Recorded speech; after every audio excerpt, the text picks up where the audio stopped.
I guess. Yeah, well, I got my start about 20 years ago. It was actually July of 2003. So we're coming up on 20 years. I found I mean, I was slinging fajitas and margaritas at a Mexican restaurant for a good 5 years, right? So their management approached me and they're like, we want you to become a store manager. And I was like, oh no, I'm not babysitting these psychos, all the staff, just complete drama everywhere you turned. So I was like, oh no, that's not for me. So I actually picked up a circular that we have here in Austin called it's like a weekly chronicle. And on the back, which is kind of like the free ads page, there was an advertisement that said, get paid to fight the man. And I was like, okay, that sounds cool, but who's the man? Yeah. And I was, completely uneducated in about, just global topics, even voting, even, human rights, environmental protection. I was just, there was nothing growing up that could have educated me the way I was educated whenever I took that job. And it was a door-to-door grassroots organizing, community organizing job. And so I did door-to-door work for a statewide environmental campaign for 9 years and helped pass legislation statewide for e-waste recycling. Two pieces of legislation. We got computers in 2007 and televisions in 2011. And, several local ordinances here in Austin. I helped co-found the Austin Zero Waste Alliance, which was kind of a watchdog group of volunteers who would go to the zero waste meetings and do education of council and their staff and the boards and all that. So and just straight up guerrilla activism is a lot of what we did too. We would do street theater and all kinds of stuff. It was fun. Grab petitions. We'd get the press out, and do weird actions. Not weird, but eye catching actions. But yeah, it was a lot of fun. And then yeah, just one day I was sitting in my husband's car at a stoplight before I turned into my neighborhood in South Austin, and something just struck me like a bolt of lightning. Honestly, I was off in a daze, and it just smacked me in the face and was like, "You need to be a business owner. You need to take all your knowledge, legislative knowledge, your community organizing knowledge, and wrap it all into a business." And um, the very next day, I went down to the county courthouse. I dropped my $17 and I got my DBA. And I never looked back. So, That is, that's amazing. yeah, I was like, the lawmakers, their age, the city council people, their age, the county people, their aides, the haulers, the recyclers, all the processors, all these environmental heavy hitters across the state that run these nonprofits. Like, why aren't you the hub? And Yeah. I was like, yeah, that's what I'll do. And it was just that, kind of epiphany moment for me. And yeah, next day I went down and boop, here's my money. And 10 years later we're rocking and rolling. No, but I think setting though, 'cause I was talking to my friends about one of my friends about that too. It's like you sit and I think you wait for like the perfect opportunity. And I think we always think like we're not qualified enough or we don't have this enough or there's always something more we could do. And then if you look around, you look at lawmakers' ages or you look at other people, you know what I mean? You see like around you, you're like, oh, they're doing it. Why Mhm. can't I do it? You know what I mean? And I think taking that initiative, I think, is honestly the hardest part. Yeah. And I also think that, as girls and women have been raised in, a patriarchal society, we have been told all of our lives that, it's like sit down and shut up and look pretty. Or, you don't have anything of value to add to the conversation. You don't even get a seat at the table.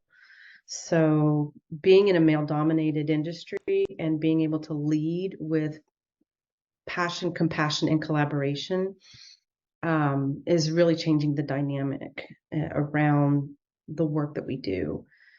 And so I just, I have those moments of imposter syndrome, whenever you've got people who have been in the industry for 40 years, and yes, they may be your mentor, but they can't do anything nearly the way that you can do it. The way that you provide the message will land on some ears in a totally different way than had somebody else said the exact same thing.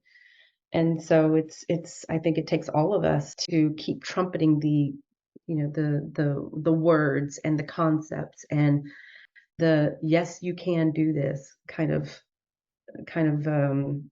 mantra uh, for these businesses that are like, oh, that's completely financially, unfeasible. And we're like, no, here's where you're missing all the other cost savings, right? So just being able to help them see that and show them that, it can be done. If you create the waste, you cannot create the waste.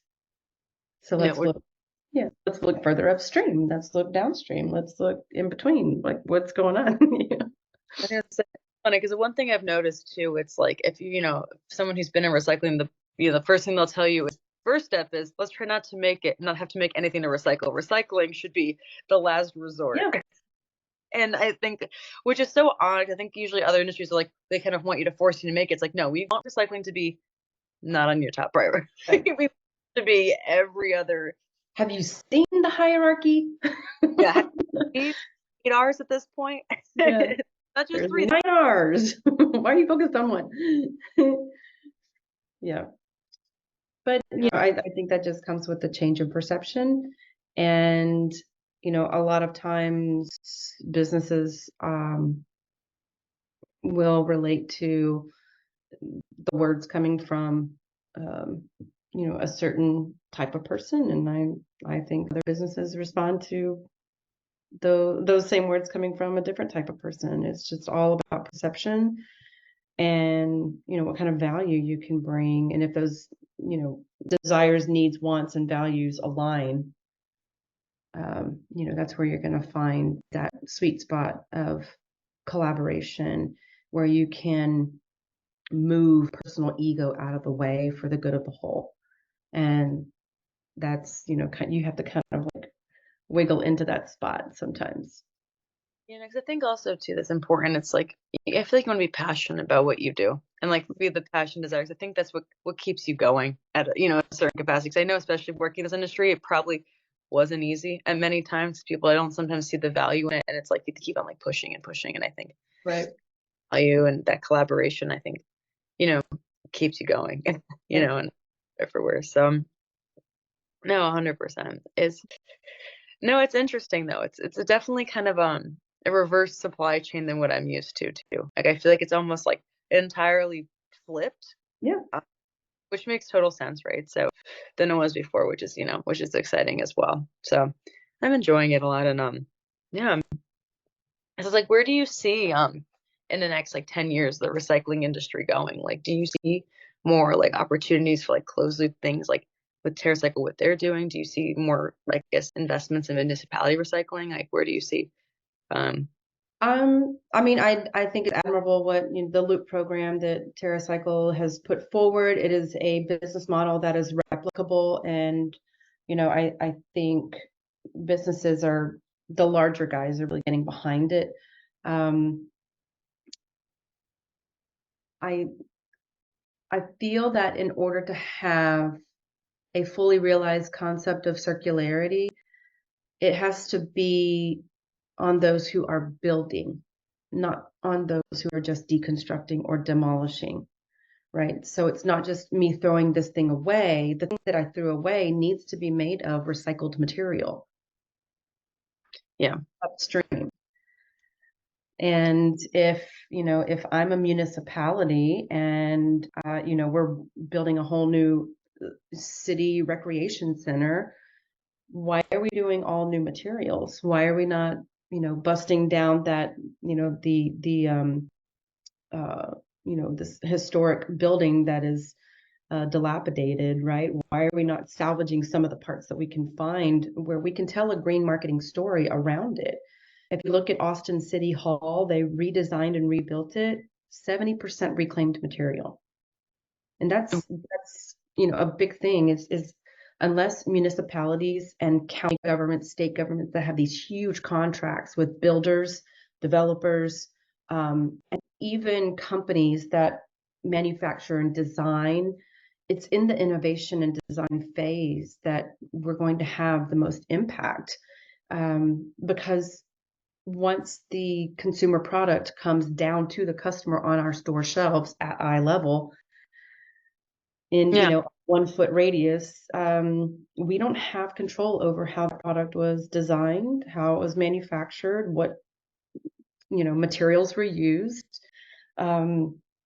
And so it's a bit disempowering to the consumer, but what the consumer can do is push back up the chain the demands for circularity, recyclable or recycled content in these materials, in these products that we're buying off those store shelves, and force the conversation and the actions further upstream, and using our dollar to vote Yeah. on what we will or will not accept in our markets. 'Cause I feel like it's almost like the order would have to be like first, of course, we would reduce, and then we would try to use what we have. And if then you have to make something like so, like make it recyclable or extinguishable packaging, Mhm. then like a last resort. Almost you'd use like one of those Terracycle boxes, or you would Mhm. help them something that's like really hard to recycle. But it's almost like I feel like almost down the chain. Like I feel like you should try like other options first, like you said, upstream, 'cause especially when it gets to the consumer level. Yep. You know, we're able to make better packaging, so recycling is even easier for the Mhm. con and they feel because biggest thing I hear, in my 1 week of telling my friends that I've been like, "Recycling is so hard." That's all I hear. And all I hear is, "Recycling is so hard." Do you hear the statistics? You only like, I think 9% of what we recycle is actually recycled, and I hear these things and Plastic. Yeah. for plastic, and it's like and within the first week, that's all I'm hearing from I'm like, "It is hard." And it's like, one thing I've learned is there's the infrastructure for it. We have the resources to recycle it. We just don't have the accessibility, a lot of people, it seems like, And to it's be confusing. I mean, every regional area is completely different. This place takes glass, but this city doesn't. And, it's really confusing for people. And that's what gets them frustrated. And they become apathetic to the entire concept. And they just do kind of a hands in the air, I give a walk away, kind of mentality around it. Oh, we've been pushing this for 40 years and it hasn't worked, kind of thing. And of course, COVID didn't help anything with, people. Well, actually, I think it did kind of help because people were no longer at their offices. They were at home making their own waste and they had to look at it every single yeah, day. Do I really create that much waste? Absolutely, you do. You just yeah, didn't recognize it because you were at the office and the janitorial crew took it away. yeah, Out of sight, out of mind. Where's the way on a circular planet with finite resources? So it forced people to really come to recognize what they were actually putting in the waste stream and identify ways that they could reduce, reuse, and then recycle. yeah, 100%. And then I definitely agree with you too, that I think it has to be, like, up the chain, upstream, and then eventually, like, create those options for consumers. So when it gets to the consumer level, then hopefully, like you said, it's a little bit less complex of the different things Mhm. that get recycled and, like, what goes there, and, people aren't as Right. sure, and especially too, it's like one thing I just learned was, like, wish cycling, where people then will try to recycle things that they think are recyclable that are not recyclable, or Yeah. it might be them, but it's, like, soiled with food, Yeah. and it can be thrown out and contamination, and so I think it's the levels of complexity with it too. Mhm. Mhm. Yeah, and I think there's a whole misnomer about there's recyclability of a Mhm. product, and then there is what is allowed in your recycling program at your local level. So just because the number 7 has a chasing arrows around it doesn't mean it gets to go in your blue bin. That's the cross-contamination issue. That's the confusion that people are so wound up about, um, just regarding not feeling good when I recycle because I don't know if this is correct. I don't have confidence in my decision making when I'm at the bin. So Yeah. it's all gonna go in the trash. And do you think, like, to improve that, it would be just to, like I said, like, fix more, like, oh, like, upstream, oh, excuse me, I was upstream, like, packaging, so it's, like, I guess, less recyclable option? I mean, less options, or do you think it's more education, or a little bit of both? How do you think we'd fix It's a that? lot of both. It's a lot of both. And, I think, not just upstream, and the onus needs to be on the companies who are putting the materials out there. But it also, helping the municipalities who don't have any money to put these programs in place, help them get that, that share, a good percentage share of the recyclables that do get processed, and that their residents actually divert from the landfill. They need to make money off of this stuff, but ever since the Chinese national sword, No, back in what, 2017, I think, has really put a major challenge on the U.S. And I kind of see this with a silver lining too, because guess what? You're having to deal with your own crap. right, And right, and hope for the best, and it'll land up in like Malaysia and like these like huge landfills. right, If kids are of course like opening up like things of chemicals and stuff. It was a bad look. it's Yeah. awful. It's awful. And they're burning it off. These plastics, which are super toxins whenever they're burnt off. And it's kind of like bioaccumulative as well. It just binds to the fat in your body. There's brominated flame retardants and things like that. And those bad chemicals, or even heavy metals like arsenic and mercury, it's not good for these people. It's not good for the wildlife. It's not good for, any living thing around. But yet we are okay with dumping it on other people. So it's out of sight, out of mind again, whereas away. Yeah. No, 100%. No.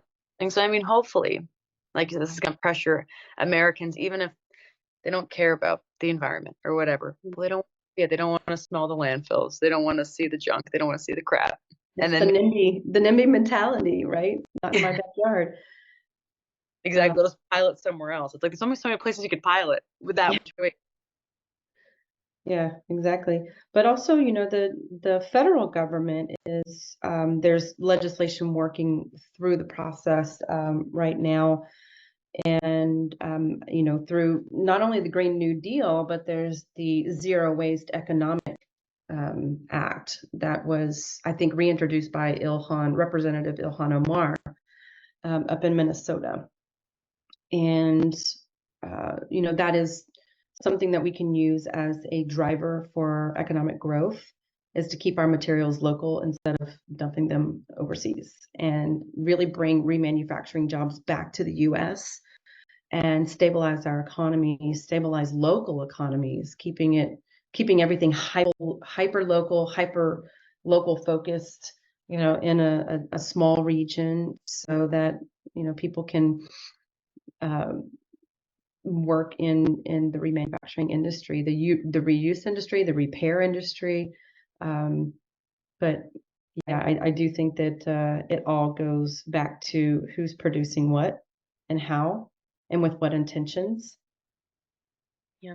I think many times, I mean, the consumer can do a lot, of course, with their dollar, but I think a lot of corporations for a long time would blame the consumer instead of looking at themselves in the mirror. And I think it's what made people feel really hopeless too. And Yeah.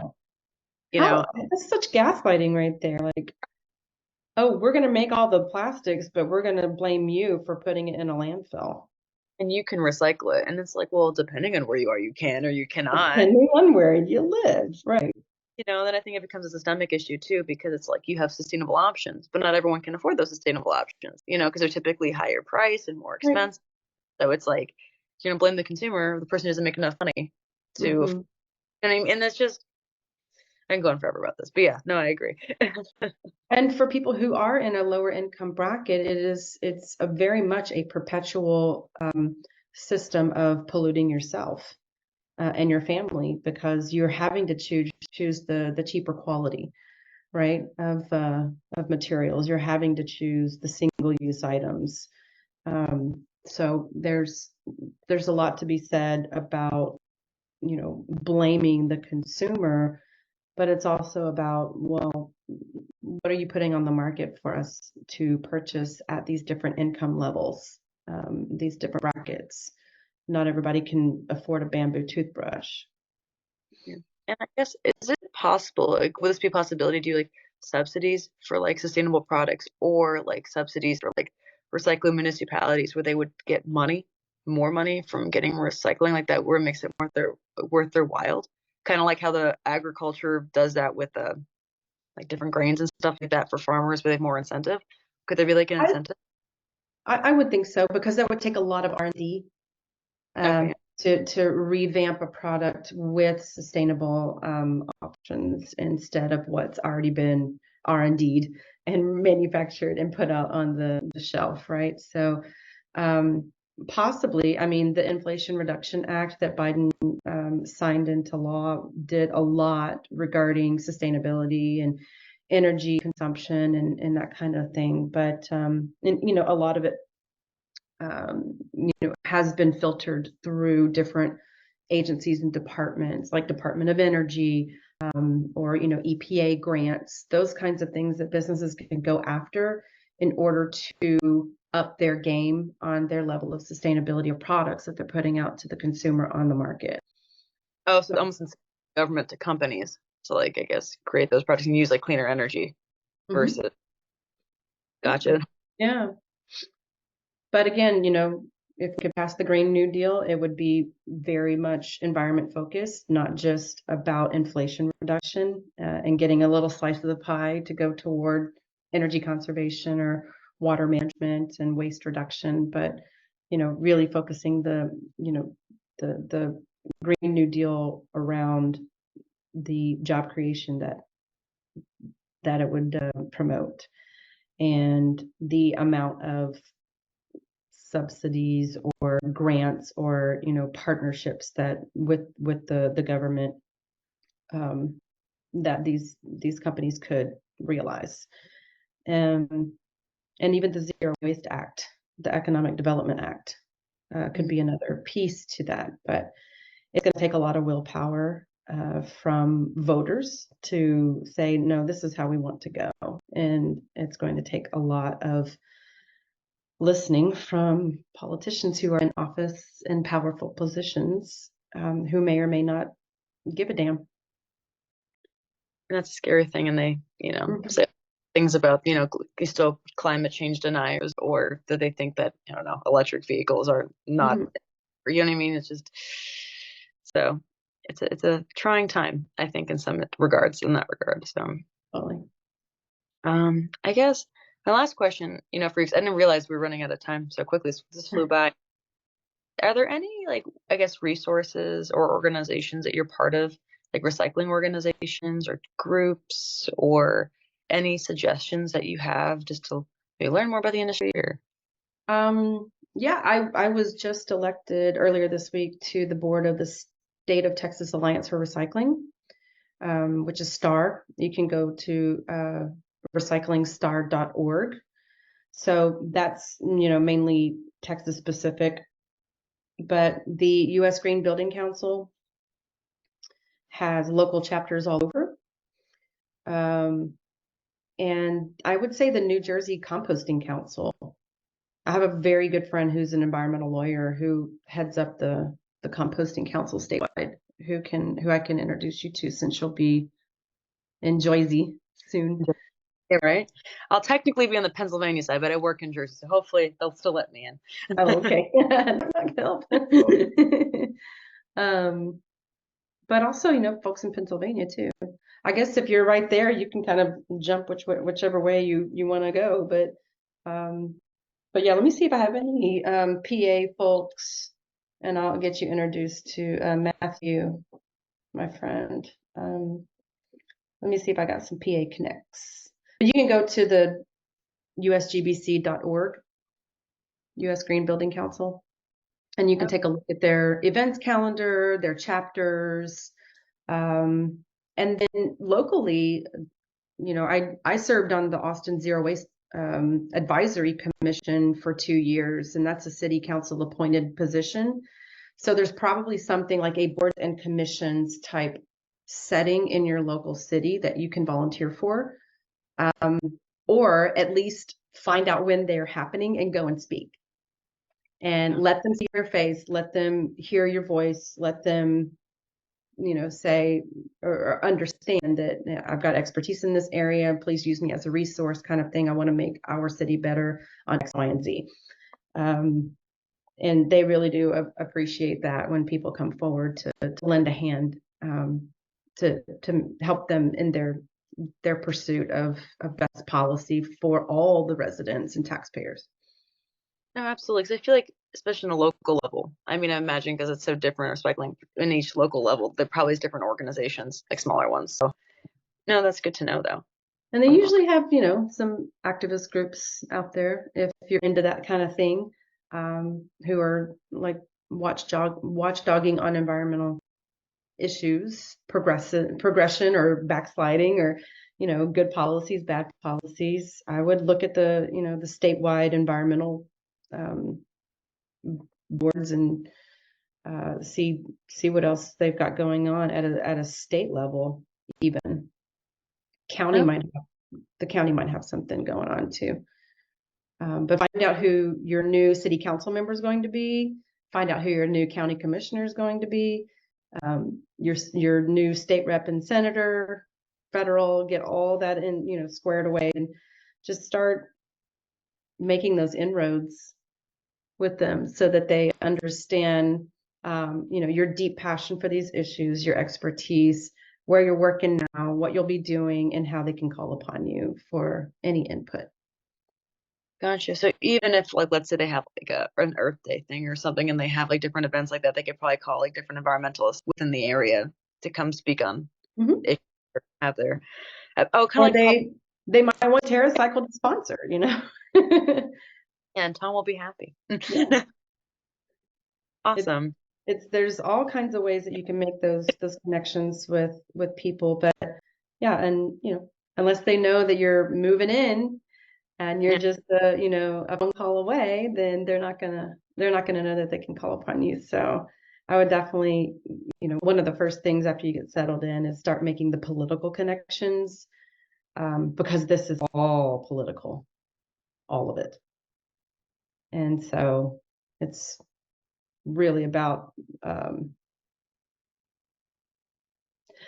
yes, it's money wise, but is the state forcing me to do something around the environmental protection, laws?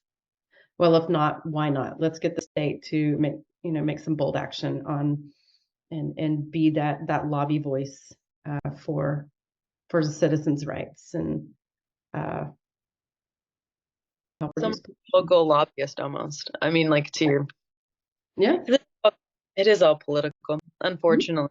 It really is. So, I mean, And that makes, that's okay, because they're just people too, yeah. right? They may have, power and decision-making capabilities, but it's about organizing the people power behind it. It's a community organizing and getting people into a group and saying, we want to push this way, not that way. It just takes, some organizing and a little bit of time, but you got to get your feet wet first in their local political scene, um, to understand who are the players and what side of the issues they stand on, kind of thing, and understand their track record and voting record on certain things, and watching the city council or county commissioner videos from previous sessions and that kind of thing. So it's, just doing some research, and trying to find your allies, going to them first, because Yeah. they'll help you strategize. You're right. So it'll probably help you game plan essentially. Yeah, Well, exactly. next moves.